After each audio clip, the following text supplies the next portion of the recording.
For cutting vegetables and fruits, you can use it, huh? You have to put it like this one from here. This rubber, just rotate and lock, and if you're not moving this one. Put this blade inside, put this lock and turn. You can able to slice it, just put this vegetables from here. You can use it, you can slice it like this one. And then carrots, ma'am, no problem, you can do that. For safety, you have to use this one so that you never cut your finger or so.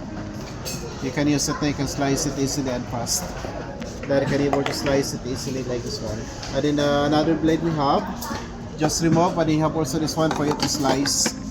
Like for example, you can slice also for the potato, no problem, you can use it. Potato chips, even also for the bitter gourd, no problem, you can use it. You can do this one. You can slice it easily, and you put onions also. Just put it inside, and then you have to use this one.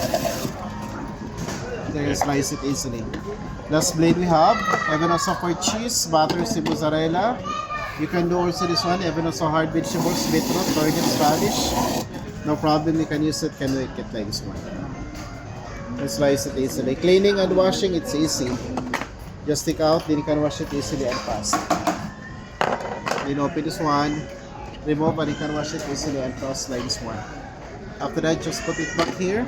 This rubber, tiles, marble granite. For not moving, you have to rotate this one. How much price? That was 129, sir. Now 89 dirhams this one. 89. Yes. There's 3 blades all together. That's one for easy to slice it. This is all manual, right? Yeah, it's manual only. No electric, no battery needed. As you can see, this is very strong blade, sir. Because like, for example, let me show you. Even if you want to crush ice on this. No problem, you can use it. You can make this one. You can crush ice also. Ah, nice.